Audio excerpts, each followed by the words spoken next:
Hello students, welcome to Chemistry Concept with Pragna Madam. બાળકો D અને F વિભાગના તત્વો અને આજનો જે ટોપિક છે એ ટોપિક છે 8.3.4. આના પહેલાનો ટોપિક હતો આયનીકરણ એન્થાલ્પી અને બુકની અંદર એ જે ટોપિક હતો આયનીકરણ એન્થાલ્પી એને સૌથી સરળ કેવી રીતે બનાવી શકાય એ તમામ ટોપિકને સરળમાં સરળ બનાવવાનો ટ્રાય કર્યો છે મેં મારા શબ્દોમાં અને તમને પીરસ્યો છે. એકનો એક વિડીયો વારંવાર જોશો, રિવિઝન જેટલું વધારે કરશો ને એટલું ધીરે ધીરે સમજણ પડવા લાગશે. તમારે જાતે થોડુંક ઇન્વોલ્વ થવું પડે, થોડુંક ખુદ વિચારશો ને તો ઓટોમેટિક ટોપિક આવડી જશે. હવે આપણે આજે શરૂ કરીએ છીએ ટોપિક 8.3.4 ઓક્સિડેશન અવસ્થાઓ. ફરી તમને ખાસ કહું છું કે આ ચેપ્ટર જે છે એ વધારે મહત્વ શેમાં ધરાવે છે તો એનું વધારે ઇમ્પોર્ટન્ટ છે કોમ્પિટિટિવ લેવલ માટે, નીટ અને જેઈઈ માટે. એમસીક્યુ પોઈન્ટ ઓફ વ્યૂ આ બહુ અગત્યનું પ્રકરણ છે. એમસીક્યુ માટે જ આપણે આટલી બધી મહેનત કરી રહ્યા છીએ.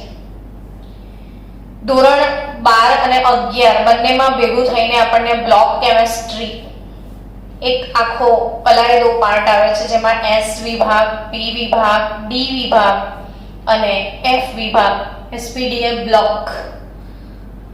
તમે જોયું જ છે કે 11મા ધોરણમાં એસ વિભાગ અને પી વિભાગ હતું, પી વિભાગ અડધું હતું ને અડધું પી વિભાગ, ડી વિભાગ, એફ વિભાગ 12થમાં છે. એટલે આપણે આ એક ઇમ્પોર્ટન્ટ ચેપ્ટર થઈ ગયું તમારા માટે, અગત્યનું ચેપ્ટર છે આ તમારા માટે. ઓક્સિડેશન અવસ્થા એટલે રેડોક્સ ચેપ્ટરની યાદ આવવા લાગી હશે ને. ઓક્સિડેશન સ્ટેટ શબ્દ સાંભળીને તમે થાકી ગયા હશો. ઓક્સિડેશન આંખ કોને કહેવાય? બોલો, ઓક્સિડેશન આંખ કોને કહેવાય? એનો મને જવાબ આપો. છોકરાઓ બોલો, તમે બોલી શકો છો લાઈવ મીટિંગમાંથી. એટલે શું કે ક્લાસ જેવી ઇફેક્ટ આવે, આપણે હું એકલા બોલ કરું ને તમે આન્સર ના આપો તો ઊંઘી જાઓ. એ તમે પણ બોલો, ઓક્સિડેશન આંખ કોને કહેવાય? Anyone in the class, fast.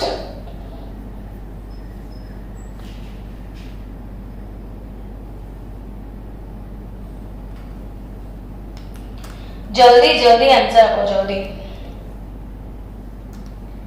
તો સમજો, યાદ ના આવતું હોય તો, કે જો તમે ઇલેક્ટ્રોન ગુમાવો, જો શું કરો?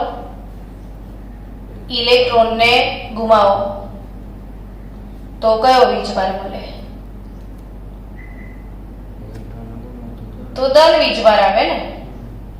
જો તમે ઇલેક્ટ્રોનને મેળવો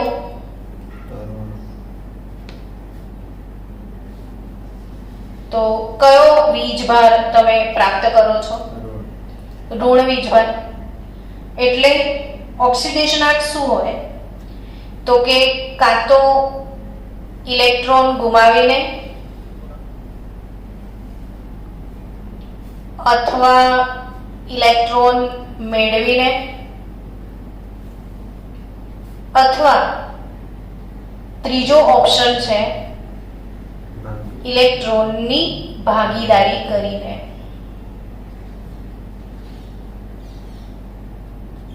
એટલે ઇલેક્ટ્રોન ગુમાવીને અથવા મેળવીને અથવા ભાગીદારી કરીને આપણે જે બંધ બનાવીએ છીએ, બંધ બનાવવા માટે આ બધી રામાયણ થાય છે. તો આ જે પણ કંઈ કર્યું એવું કરીને જે વીજભાર તટસ્થ પરમાણુ દ્વારા પ્રાપ્ત થાય એને સામાન્ય રીતે આપણે શું કહેતા હોઈએ છીએ? ઓક્સિડેશન આંક. સામાન્ય રીતે તમે દેખ્યું હશે કે સમૂહ 1 ના તત્વો, બોલો તો બાળકો, સમૂહ 1 ના તત્વો કયા? લીનાકી રબસે ફરિયાદ, લીનાકી રબસે ફરિયાદ. તો આ બધાનો ઓક્સિડેશન આંક આ લોકો બધા સમૂહ 1 માં હતા, એટલે સમૂહ 1 ના તત્વો બધા જ એક ઇલેક્ટ્રોન ગુમાવીને કયો ઓક્સિડેશન પ્રાપ્ત કરતા હતા, +1, એટલે સમૂહ 2 વાળા +2. પણ આ કયા વિભાગના તત્વોની વાત ચાલે છે? ડી વિભાગના તત્વોની. અને ડી વિભાગના તત્વો એટલે સક્રાંતિ તત્વો. અને આ લોકોની એટલી બધી ખાસિયત છે કે એમની એક ખાસિયત જ એ છે કે એ લોકો જુદી જુદી ઓક્સિડેશન અવસ્થાઓ ધરાવી શકે છે. એ લોકો શું કરી શકે છે? જુદી જુદી ઓક્સિડેશન અવસ્થાઓ ધરાવી શકે છે. ફોર એક્ઝામ્પલ, તમને ડી વિભાગનું કોઈ એક તત્વ યાદ આવતું હોય તો બોલો. બહુ જ સામાન્ય રીતે યાદ કરવા જઈએ તો Fe બહુ જલ્દી યાદ આવી જાય, કોપર યાદ આવી જાય, હે ને? તો તમે Fe માં જોયું કે Fe+2 પણ પોસિબલ છે અને Fe+3 પણ પોસિબલ છે. એટલે એમાં 2 અને 3 બંને વેરાયટીમાં ઓક્સિડેશન મળી શકે. તમે કોપરનું જુઓ, કોપર +1 બી અવેલેબલ છે, કોપર +2 પણ અવેલેબલ છે. અને મેંગેનીઝની વાત કરશો ને તો મેંગેનીઝમાં +2 +3 +4 +5 +6 +7 આટલી બધી અવસ્થાઓ મળી શકે છે. ટૂંકમાં આપણે અહીંયા શું સમજવાનું છે કે સક્રાંતિ ધાતુના ખાસિયત એ છે કે એ લોકો વિવિધ ઓક્સિડેશન અવસ્થાઓ પ્રાપ્ત કરી શકે છે. હવે ક્વેશ્ચન તમને થશે કે કેમ એવું? આ લોકોને આટલી બધી ઓક્સિડેશન અવસ્થાઓ કેમ છે? તો કે સિમ્પલ, જો સમૂહ 1 ના તત્વો છે તો સામાન્ય ઇલેક્ટ્રોન રચના બી હવે યાદ આવતી હશે ને. સમૂહ 1 ના તત્વોની સામાન્ય ઇલેક્ટ્રોન રચના શું? NS1. એટલે એની છેલ્લી કક્ષામાં તમે જોયું હશે કેટલા ઇલેક્ટ્રોન છે? 1. એટલે મહત્તમ એનો ઓક્સિડેશન એક જ હોય ને. જેની બીજા સમૂહની NS2 તો એ લોકો મેક્સિમમ કેટલા ગુમાવી શકે? 2. પણ આ લોકોની સામાન્ય ઇલેક્ટ્રોન રચના શું છે? જુઓ, સક્રાંતિ તત્વો ને એની સામાન્ય ઇલેક્ટ્રોન રચના. ચલો બોલો, સક્રાંતિ તત્વોની સામાન્ય ઇલેક્ટ્રોન રચના શું છે? તો કે એમાં શું હોય? કોઈ એકની ઇલેક્ટ્રોન રચના યાદ કરો ને તો બી તમને યાદ આવી જાય. માની લો કે તમને કોઈએ મેંગેનીઝની ઇલેક્ટ્રોન રચના કીધી તો મેંગેનીઝ એટલે 25 નંબરનું તત્વ. તો બોલ તો ઇલેક્ટ્રોન રચના.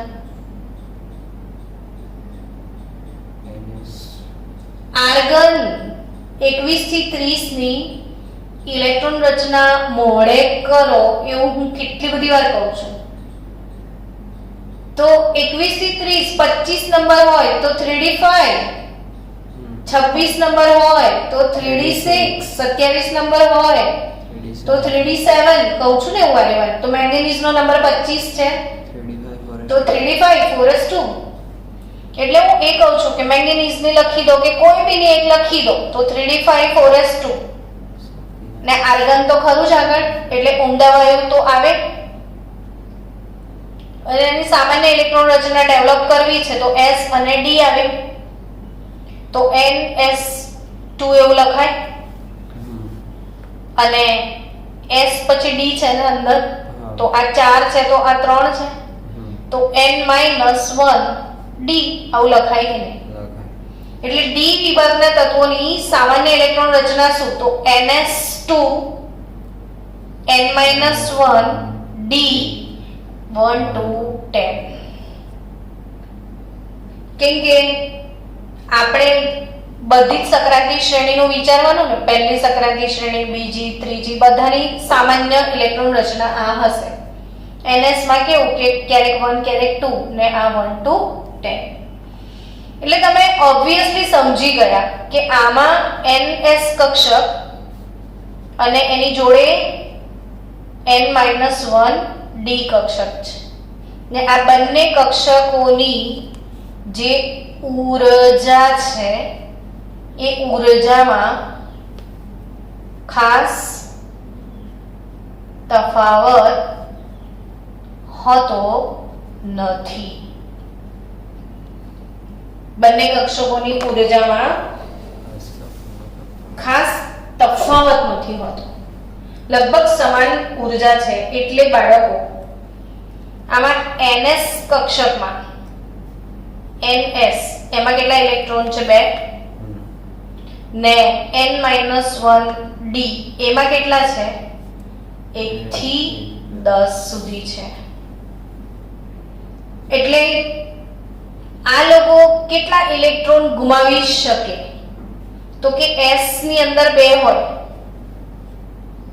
તો આ રીતે 2 હશે, તો s ના યુગ્મિત અથવા 1 હોય તો અયુગ્મિત. કોઈકમાં 1 બી હોય છે, કોપર અને ક્રોમિયમમાં ns1 હોય, બાકી બધામાં ns2. એટલે આના યુગ્મિત અથવા અયુગ્મિત ઇલેક્ટ્રોન ns ના અને n-1 d ના કયા?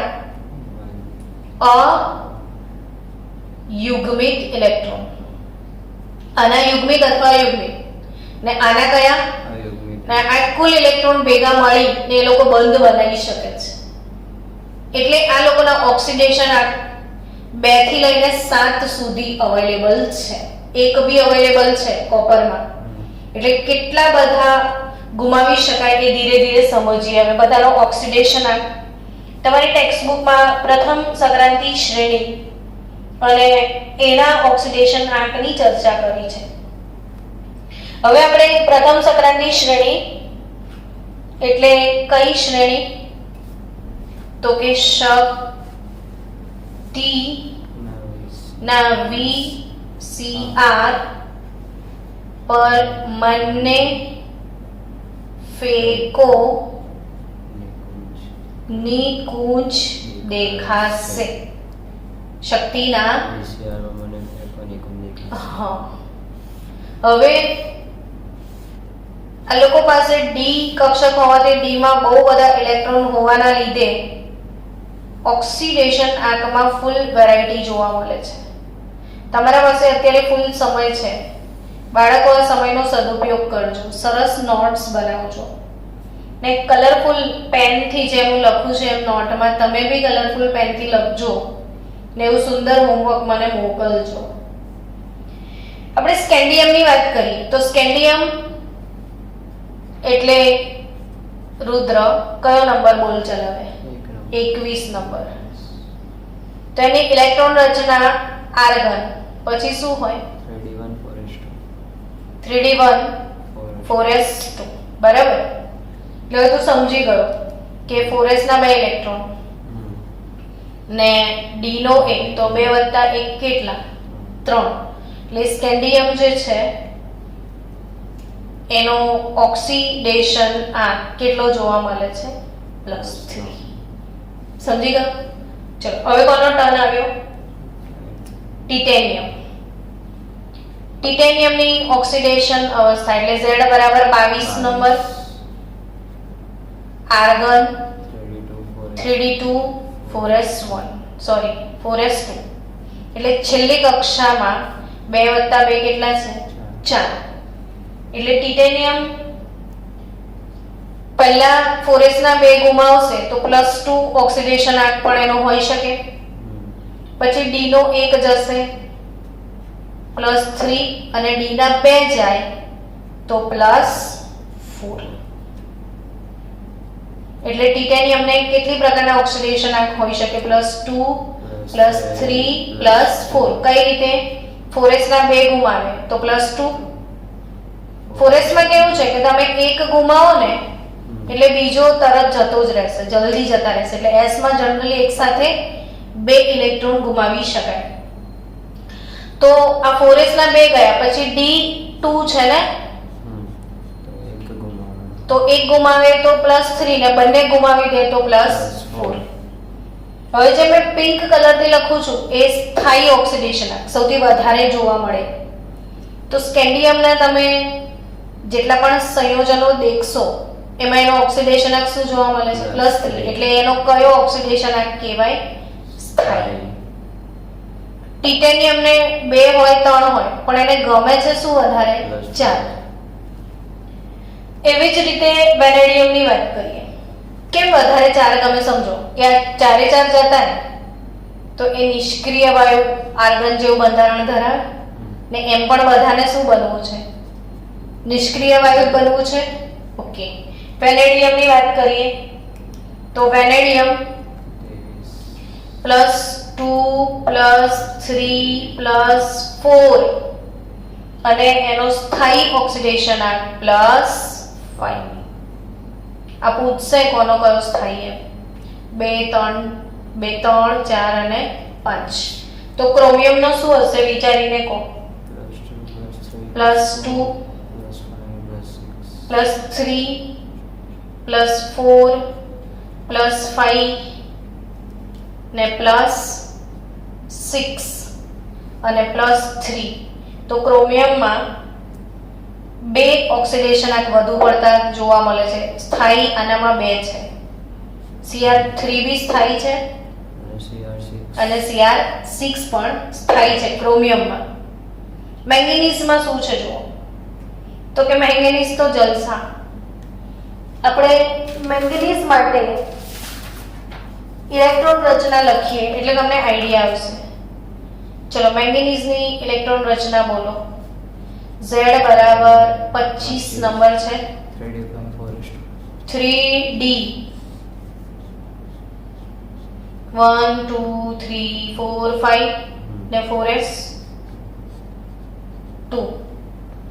તો 4s ના 2 ગયા એટલે +2 ને કેટલા અયુગ્મિત છે? 1 2 3 4 5 અયુગ્મિત એટલે બીજા 5 ગુમાવી શકાય. તો 5 + 2 કુલ કેટલા ગુમાવી શકાય? 7. તો આનો મહત્તમ ઓક્સિડેશન આંક 7 અને સ્થાયી ઓક્સિડેશન આંક પણ કયો? 7. મેં શું કીધું તું પહેલા જો S ના યુગ્મિત અયુગ્મિત બંને જઈ શકે ને D ના કયા જશે? અયુગ્મિત જ જશે. તો D માં કેટલા અયુગ્મિત છે? 5 ને આ 2 7. એટલે મેંગેનીઝમાં 7 ને 7 કયા? તો મેંગેનીઝમાં સ્થાયી +2 પણ ગણાય. કેમ? તો સમજો કે મેંગેનીઝ છે એ 2 ગુમાવી દે તો આ 3D5 બચ્યા તો એ અર્ધ પૂર્ણ સ્થાયી રચના કહેવાય કે નહીં? 2 ગુમાવીને આ કેવો બનશે? અર્ધપૂર્ણ સ્થાયી. આ 2 ગુમાવીને કેવો બનશે? અર્ધપૂર્ણ સ્થાયી બનશે. એટલે આને 2 ઓક્સિડેશન આંક સ્થાયી છે મેંગેનીઝમાં. +2 પણ સ્થાયી છે, +7 પણ સ્થાયી છે. એ સિવાય કેટલા અવેલેબલ છે? તો 3 4 5 6 7 બધા જ ઓક્સિડેશન આંક અવેલેબલ છે. હવે Fe નું વિચારો તો Fe માં પોસિબલ ઓક્સિડેશન આંક કેટલા હોઈ શકે? Fe માં તો કે Fe નો નંબર બોલો. ચલો 26. તો ઇલેક્ટ્રોન રચના શું હશે? 3d6 ને 4s2. 3d6 એટલે 1 2 3 4 5 6. તો આમાં અયુગ્મિત કેટલા થયા? 4 અને આ 2 6. એટલે Fe માં +6 સુધી પોસિબિલિટી છે. તો Fe નો ઓક્સિડેશન આંક કયો હોઈ શકે? તો કે સ્થાયીની વાત કરીએ Fe માં તો તમને ખબર પડે કે મેડમ બહુ સાંભળ્યું છે Fe માં +2 Fe માં +3 ને કાલે મેં ચર્ચા કરી હતી કે Fe2 Fe3 આરામથી બની શકે છે. બીજું Fe માં શું મળી શકે? Fe+4 હોઈ શકે. ત્રીજું Fe નો મહત્તમ કેટલો હોઈ શકે? તો 6. તો Fe માં પણ સ્થાયી કયા છે? 2 અને 3. બટ અવેલેબલ કયા હોઈ શકે? 4 અને 6 ઓલસો અવેલેબલ Fe માં હોઈ શકે. તો કોબાલ્ટ, હવે કોબાલ્ટનો નંબર સોચો, 27 છે. 27 નંબર હોય તો 3d7 4s2 થાય એટલે 1 and 2. 1 2 3 4 5 6 7 થયું. અયુગ્મિક કેટલા થયા? 3 ને આ બે 5. તો કેટલા સુધી હોઈ શકે કોબાલ્ટ? 5 સુધી. પણ 5 સુધી બી જતો નથી. કોબાલ્ટમાં બી જનરલી Fe જેવું જ છે, +2 +3 સ્થાયી. કોબાલ્ટના સ્થાયી ઓક્સિડેશન કયા છે? +2 +3 અવેલેબલ, +4 પણ એમાં છે. +5 સુધી એમાં કોઈ અવેલેબલ ઓક્સિડેશન આગ નથી. જોયું તમે આ કેવું આમ ઓક્સિડેશન આગ આવે ને પછી પાછા આમ ઘટતા જાય છે. નિકલ, નિકલ એનો સ્થાયી +2, બટ નિકલમાં અવેલેબલ +2 +3 +4 સુધી અવેલેબલ છે. કોપર, કોપરમાં બે અવેલેબલ છે, +1 પણ અવેલેબલ છે ને +2 પણ. પણ કોપરનો જે સ્થાયી છે એ કયો છે? +2. કોપરનો સ્થાયી ઓક્સિડેશન આગ કયો? જનરલી કોપરના બધા સંયોજનો, કોપર સલ્ફેટ, કોપર નાઇટ્રેટ, તો +2 વાળા જ દેખાય છે. અને ઝિંક તો હંમેશા +2 ઓનલી. એટલે તમે આ ને આ જોયું, સ્કેન્ડિયમ ફક્ત +3, ઝિંક ફક્ત +2. એ સિવાયના સૌથી વધારે વેરાયટીઝ એમાં જોવા મળે છે મેંગેનીઝમાં. તો ઓક્સિડેશન આંકને લઈને જે વાતો તમારી ટેક્સ્ટ બુકમાં લખી છે એની આપણે ડિસ્કસ કરી લઈએ. એક એક શબ્દ જે આપ્યા છે એમાં એને સમજી લઈએ આપણે કે ટેક્સ્ટ બુક શું કહે છે કે સૌથી વધુ સંખ્યામાં ઓક્સિડેશન આંક કોણ ધરાવે છે? સૌથી વધુ સંખ્યામાં ઓક્સિડેશન આંક ધરાવનાર તત્વ. ચલો ફાસ્ટ આન્સર આપો. શું જોયું તમે હમણાં ભણ્યા એમાં? જે લોકો મીટિંગમાં બેસ્યા છે ઊંઘી ના જાઓ, જવાબો આપો તો મજા આવે. સૌથી વધુ ઓક્સિડેશન આંક ધરાવનાર તત્વ કોણ? મેંગેનીઝ. ક્યાંથી ક્યાં સુધી હતું? +2 +3 +4 +5 +6 +7. તો મેંગેનીઝ 2 થી લઈને 7 સુધી તમામ પ્રકારના ઓક્સિડેશન આંક ધરાવે છે. આગળ શ્રેણીના બંને છેડા પર ઓક્સિડેશન અવસ્થાની સંખ્યા ઓછી જોવા મળે. તમે શ્રેણીનો પ્રથમ છેડો જુઓ તો શ્રેણીના પ્રથમ છેડા પર આપણે ઓક્સિડેશન આંકનું વલણ આવું હતું, ધીરે ધીરે વધતું હતું પછી પાછું ઘટતું હતું. તો શ્રેણીનો પ્રથમ છેડો કોણ? સ્કેન્ડિયમ. અને શ્રેણીનો અંતિમ છેડો કોણ? ઝિંક. સ્કેન્ડિયમનો એક જ ઓક્સિડેશન આંક છે +3 ઓન્લી, તો સામે ઝિંકને પણ એક જ ઓક્સિડેશન આંક છે +2 ઓન્લી. ચલો પછી આગળ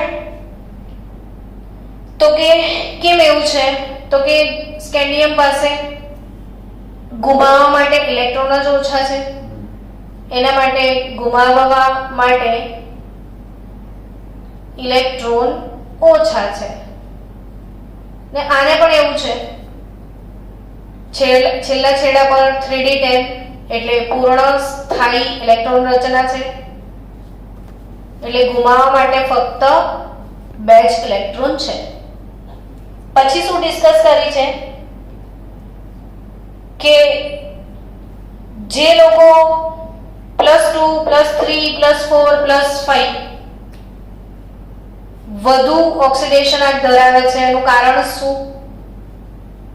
જે લોકોને બહુ બધા ઓક્સિડેશન આંક છે એનું કારણ એ છે કે એ લોકો પાસે બંધ બનાવવા માટે 4s સિવાય n-1d એટલે 3d ના પણ ઇલેક્ટ્રોન અવેલેબલ હતા, 4s ના બે યુગ્મિત અવેલેબલ હતા અને d ના કેવા હતા? અયુગ્મિત. એટલે 4s ના યુગ્મિત અથવા અયુગ્મિત અને d ના અયુગ્મિત એમ કુલ મળીને બધા ઇલેક્ટ્રોન બંધ બનાવવામાં ભાગ લઈ શકે છે. એટલે એનો ઓક્સિડેશન બહુ વધારે વિવિધ જોવા મળે છે. ખાસ કરીને ટિટેનિયમની વાત કરી છે તો ટિટેનિયમ હું તમારી ટેક્સ્ટ બુકમાં જે થિયરી છે એની લાઈન ટુ લાઈન સરળ શબ્દોમાં તમને રજૂ કરી આપું છું, એટલે તમને તૈયારી કરવામાં તકલીફ ના પડે. એના પછીની વાત કોના માટે કરી છે? ટિટેનિયમ. તો ટિટેનિયમ માટે યાદ રાખવા માટે અહીં કંઈક કીધું છે ટેક્સ્ટ બુકમાં કે Ti2 ટિટેનિયમ Ti2 અથવા ટિટેનિયમમાં Ti3 Ti2 ટિટેનિયમને કેટલા ઓક્સિડેશન આંકા યાદ કરો તો +2 +3 અને +4 ત્રણ ઓક્સિડેશન આંક હતા. તો ટિટેનિયમમાં 2 અથવા 3 ની સરખામણીમાં ટિટેનિયમ 4 એ વધુ સ્થાયી છે એવું કહેવા માંગે છે. એટલે ટિટેનિયમમાં ત્રણ ઓક્સિડેશન આંક છે, +2 છે, +3 પણ છે, +4 પણ છે, પણ એમાં વધારે સ્થાયી કોણ છે? +4. પછી નેક્સ્ટ ડિસ્કશન શું છે? ઝિંક. શ્રેણીના છેલ્લા છેડે ઝિંક આવે છે. તો ઝિંક ફક્ત એક જ ઓક્સિડેશન આંક ધરાવે છે +2 અને એ એની કેવી ઓક્સિડેશન અવસ્થા છે? સ્થાયી અવસ્થા છે. ત્યારબાદ સામાન્ય સ્થાયીતાવાળી મહત્તમ ઓક્સિડેશન અવસ્થામાં સૌથી વધારે ઓક્સિડેશન આંક કોના હોય છે? મેંગેનીઝના. એ ડિસ્કસ આપણે કરી દીધી +2 થી લઈને +7 સુધી, અને એમાં +2 અને +7 આ બંને કેવી હતી? સ્થાયી ઓક્સિડેશન અવસ્થા છે મેંગેનીઝમાં. 2 થી લઈને 7 સુધી બધું અવેલેબલ છે, બટ સ્થાયી કઈ છે? +2 અને +7. ત્યારબાદ ટિટેનિયમના જુઓ. ટિટેનિયમ તત્વોની ઊંચી ઓક્સિડેશન અવસ્થાઓની સ્થાયીતા. એટલે તમે શ્રેણીમાં શું જોયું કે ધીરે ધીરે સ્કેન્ડિયમ +3 વધારે સ્થાયી હતી, ટિટેનિયમમાં +4 વધારે સ્થાયી છે, મેંગેનીઝમાં +7 વધારે સ્થાયી છે. પછી ધીરે ધીરે પાછા શ્રેણીમાં આગળ જાઓ તો સ્થાયી ઓક્સિડેશન અવસ્થાના નંબરમાં ઘટાડો થાય, પછી સ્થાયી +2 +3 એવું થતું જાય છે. એટલે તમારી ટેક્સ્ટ બુકના શબ્દો શું કહે છે કે ઊંચી ઓક્સિડેશન અવસ્થાઓની સ્થાયીતામાં આકસ્મિક ઘટાડો જોવા મળે છે. અને એ કોણ? તો કે જો Fe, તો Fe ને 2 અને 3 ઓક્સિડેશન આંક જોવા મળે છે. કોબાલ્ટ ને પણ 2 અને 3 ઓક્સિડેશન આંક સ્થાયી જોવા મળે છે. નિકલ એને +2 સ્થાયી જોવા મળે છે. કોપરની વાત કરીએ તો 1 અને 2 બંને ઓક્સિડેશન આંક એમાં જોવા મળે છે. અને ઝિંકમાં પણ ફક્ત 2, જ્યારે આગળવાળા લોકોમાં 3 4 5 7 વધારે નંબર સ્થાયી જોવા મળે છે. ઓક્સિડેશન અવસ્થાઓની પરિવર્તનશીલતા એ જ સક્રાંતિ તત્વોની લાક્ષણિકતા છે કે Fe2 માંથી સરળતાથી Fe3 માં જતો રહે છે, કોબાલ્ટ 2 માંથી 3 માં જાય, એવી રીતે કોપર 1 માંથી 2 માં જાય, 2 માંથી 1 માં આવે. એટલે આ લોકોની એ જ ખાસિયત છે કે લોકો સરળતાથી એકબીજામાં ઇન્ટરકન્વર્ટિબલ છે. ને વેનેડિયમની વાત કરીએ તો વેનેડિયમમાં જો વેનેડિયમ 2, વેનેડિયમ 3, વેનેડિયમ 4 અને વેનેડિયમ 5 આટલી પ્રકારની ઓક્સિડેશન અવસ્થાઓ જોવા મળે છે. અને આ ઓક્સિડેશન અવસ્થાઓ એકબીજામાં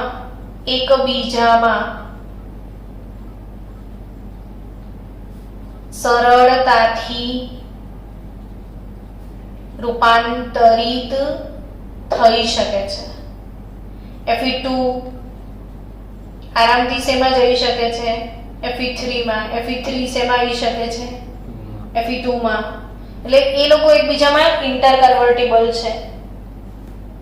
હવે ડી વિભાગના જે ઓક્સિડેશન આર્ક છે એમાં એક કઈ ખાસ વસ્તુ જોવા મળે છે. જેમ કે પી વિભાગની વાત કરીએ આપણે. પી વિભાગની આપણે આની સ્ક્રીનશોટ લઈને મોકલી દઈશું. જો પી વિભાગના તત્વોની વાત કરીએ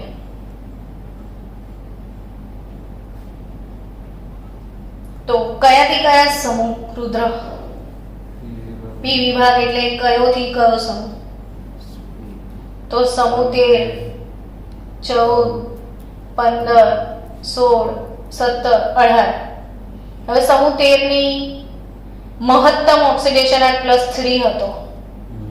સમૂહ 14 માં મહત્તમ +4, સમૂહ 15 નો મહત્તમ +5, 16 નો 6, 17 માંનો 7.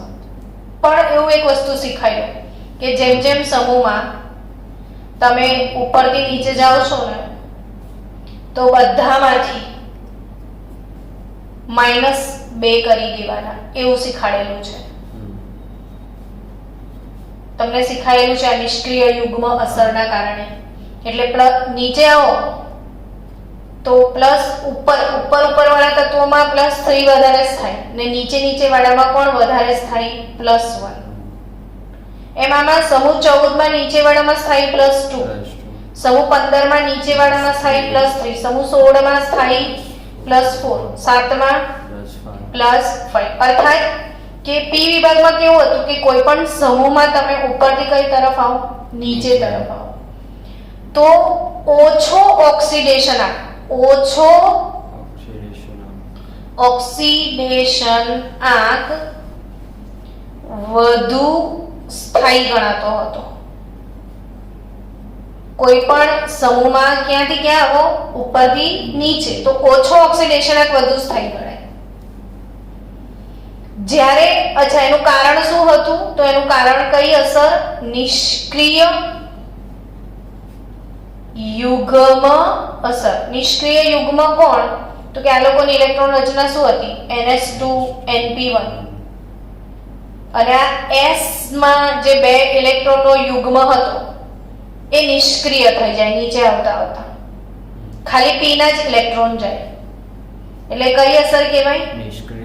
કયો યુગ્મ નિષ્ક્રિય થઈ જતો હતો? NH2. યુગ્મ કેમ કીધું? 2 ઇલેક્ટ્રોન હતા એટલે બધામાં આપણે શું કર્યું? -2 કરી દીધા. જ્યારે ડી વિભાગની ખાસિયત શું છે ખબર છે? કે તમે ઉપરથી નીચે તરફ આવો. જેમ કે આપણે ડી વિભાગનો છઠ્ઠો સમૂહ લઈએ તો છઠ્ઠા સમૂહના તત્વો ક્રીમ, મુહાસો, વાલી આ છે. છઠ્ઠા સમૂહમાં ક્રોમિયમ, પછી એના પછીની શ્રેણીમાં મોલિબ્ડેનમ ને એના પછીની શ્રેણીમાં કોણ? ટંગસ્ટન છે. તો છઠ્ઠા સમૂહમાં CrMoW. આવર્ત કોષ્ટક દેખશો એટલે તમને ખ્યાલ આવશે કે CrMo અને W. તો તમે CrMo અને W ની ખાસિયત જુઓ. ઉદાહરણ તમારી ટેક્સ્ટબુકમાં આપેલું છે કે ઉદાહરણ તરીકે છઠ્ઠો સમૂહ છે તો છઠ્ઠો સમૂહ એટલે મહત્તમ તો +6 રહેવાની જ ને. હવે આ ત્રણેયની +6 ની કમ્પેરિઝન કરીએ ને તો ઉપરથી નીચે તરફ જઈએ તો +6 વધુ સ્થાયી બને છે. આમાં કેવું હતું ખબર છે? મહત્તમ ભલે 3 હતો, નીચે તરફ 1 સ્થાયી બનતો. જ્યારે આમાં નીચે તરફ સમૂહ છઠ્ઠો હોય તો એનો મહત્તમ તો +6 જ હોય, તો નીચે તરફ જતા મહત્તમ વધુ સ્થાયી બને. હું શું કહેવા માંગુ છું? સમજ પડી કે ના પડી? પી વિભાગમાં કેવું છે? જો મહત્તમ ઉપરનામાં મહત્તમ સ્થાયી ને સમૂહમાં નીચે ઉતરો તો ઓછો નંબર હોય વધારે સ્થાયી. જ્યારે આમાં કેવું છે? ડી વિભાગમાં વધારે વાળો નીચે સ્થાયી, જે વધારે ઓક્સિડેશન આંક છે એ નીચે તરફ સ્થાયી ને ઓછો ઓક્સિડેશન આંક છે એ ઉપર તરફ સ્થાયી. એટલે હવે ક્રોમિયમમાં તમે દેખશો તો ક્રોમિયમ નું સ્થાયી ઓક્સિડેશન આંક ખરેખર +6 નથી પણ કયો છે? +3 વધારે જોવા મળે છે. એટલે એમોમાં, મોલિબ્ડેનમમાં ને ટંગસ્ટનમાં સૌથી વધારે સ્થાયી કોનો +6 છે? ટંગસ્ટનનો. ટંગસ્ટનનો +6 MO અને Cr કરતા વધારે સ્થાયી છે. MO6 અને Cr6 કરતા કયો વધુ સ્થાયી છે? ટંગસ્ટન 6. એટલે જ એસિડિક માધ્યમમાં જે ડાયક્રોમેટ હોય, આ જે ક્રોમિયમ છે, આ ક્રોમિયમનો જે +6 છે એ કેવો છે? ઓછો સ્થાયી. જ્યારે ક્રોમિયમનો વધુ સ્થાયી કોણ છે? +3. સમજી રહ્યો છે? ક્રોમિયમનો વધુ સ્થાયી કયો? +3 ને ઓછો સ્થાયી કયો? +6. એટલે હંમેશા ક્રોમિયમને કેવું હોય કે મને તો 6 નથી રહેવું, મને તો શેમાં જવું છે? 3માં. હું 6 માં રહેવા માંગતો નથી, હું શેમાં જવા કરું છું? 3. એટલે યાદ રાખજો, ડાયક્રોમેટ આયનનું સૂત્ર આવે છે Cr2O7-2. એ હંમેશા એસિડિક માધ્યમમાં Cr+3 માં જ રૂપાંતરિત થઈ જાય છે. એટલે એસિડિક માધ્યમમાં આ ડાયક્રોમેટ આયન, કયા માધ્યમની વાત કરું છું? એસિડિક માધ્યમમાં ડાયક્રોમેટનું રૂપાંતરણ ક્રોમિયમ 3 માં થઈ જાય. હવે વિચારો, અહીંયા એનો ઓક્સિડેશન એક ક્રોમિયમનો 6, બેનો ભેગો કેટલો? 12. અહીંયા એકનો 3, બેનો ભેગો કેટલો? 6. 12 માંથી 6 ઓક્સિડેશન આંક માં શું થયું? બોલો. ઘટાડો થયો કે નહીં? ને ઓક્સિડેશન આંકમાં ઘટાડો થયો એ પ્રક્રિયાને શું કહેવાય? રિડક્શન થયું કહેવાય. ઓક્સિડેશન આંકમાં ઘટાડો થયો એને શું કહેવાય? અને જેનું પોતાનું રિડક્શન થાય એ કયો કરતા બને? ઓક્સિડેશન કરતા બને. તો આ 2 માર્ક્સનો આખો પ્રશ્ન પૂછાઈ શકે તમને કે એસિડિક માધ્યમમાં ડાયક્રોમેટ એ પ્રબળ ઓક્સિડેશન કરતા છે, સમજાવો. તો શું સમજાવવાનું? કે ડાયક્રોમેટમાં ક્રોમિયમનો ઓક્સિડેશન આ કેટલો છે? +6. અને જે કેવો છે? અસ્થાયી. ક્રોમિયમનો સ્થાયી કયો છે? +3. એટલે ક્રોમિયમ હંમેશા 6 માંથી શેમાં આવવાનું વિચારે છે? 3 માં. એટલે એસિડિક માધ્યમમાં ક્રોમિયમનું રૂપાંતરણ 6 માંથી 3 માં થાય, ઓક્સિડેશન આંકમાં ઘટાડો થઈ જાય, પોતાનું શું કરી નાખે છે? રિડક્શન. એટલે બીજાનું ઓક્સિડેશન કરશે. એટલે એ પ્રબળ શું છે? ઓક્સિડેશન કરતા છે. ખ્યાલ આવ્યો તમને? તો બાળકો, નીચી ઓક્સિડેશન અવસ્થાઓ પણ આ સંક્રાંતિ તત્વોમાં જોવા મળે. તમે જો આવું કોઈ સંકીર્ણ જુઓ, NiCO4 સંકીર્ણ સંયોજનો ચેપ્ટર ભણ્યા તમે, FeCO5, તો તમે નિકલનો ઓક્સિડેશન આંક આમાં 0 બતાવે છે. આમાં Fe નો ઓક્સિડેશન આંક કેવો બતાવે? 0. આવા ઓક્સિડેશન આંક બી પોસિબલ છે આ લોકોના 0. એટલે ટેક્સ્ટ બુક શું કહેવા માંગે છે કે નીચો ઓક્સિડેશન આંક પણ શક્ય છે. પણ એ ક્યારે ખબર છે? એ ક્યારે? તો કે જ્યારે કોઈ CO જેવો લિગેન્ડ આવે. ને આપણે પ્રકરણ નંબર 9 માં CO લિગેન્ડ વિશે સારું એવું ભણ્યા છીએ, બેક બોન્ડિંગ ભણ્યા હતા કે CO પહેલા ઇલેક્ટ્રોનનું દાન કરે ને પછી વધારાના ઇલેક્ટ્રોન એક્સેપ્ટ બી કરે. એટલે CO એક એવો લિગેન્ડ છે જે સિગ્મા અને પાઈ બંને પ્રકારના બંધ બનાવે છે. આને CO ને આપણે પાઈ એસિડ લિગેન્ડ પણ કહેવાય. CO ને શું કહી શકાય? પાઈ એસિડ લિગેન્ડ પણ કહેવાય. કેમ કે ઇલેક્ટ્રોન યુગ્મનો સ્વીકાર કરે ને એને લુઈસ એસિડ કહેતા હોઈએ આપણે.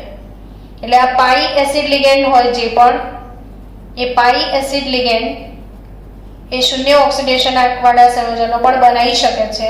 એટલે સંક્રાંતિ ધાતુઓના કેટલાક તત્વો નીચો ઓક્સિડેશન આંક એટલે શૂન્ય ઓક્સિડેશન આંકવાળા સંયોજનો પણ બનાવી શકે છે. અને ક્યારે બનાવે? જ્યારે એમની પાસે પાઈ એસિડ જેવો લિગેન્ડ હશે ત્યારે. તો બાળકો, ટોપિક 8.3.4 આખી ટેક્સ્ટ બુકની લાઈન ટુ લાઈન તમને સમજાવી દીધી છે.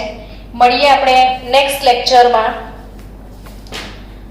8.3.5 ઓક્સિડેશન ઇલેક્ટ્રોડ પોટેન્શિયલ વાળા લેક્ચરમાં મળીશું. ચલો, બાય બાય.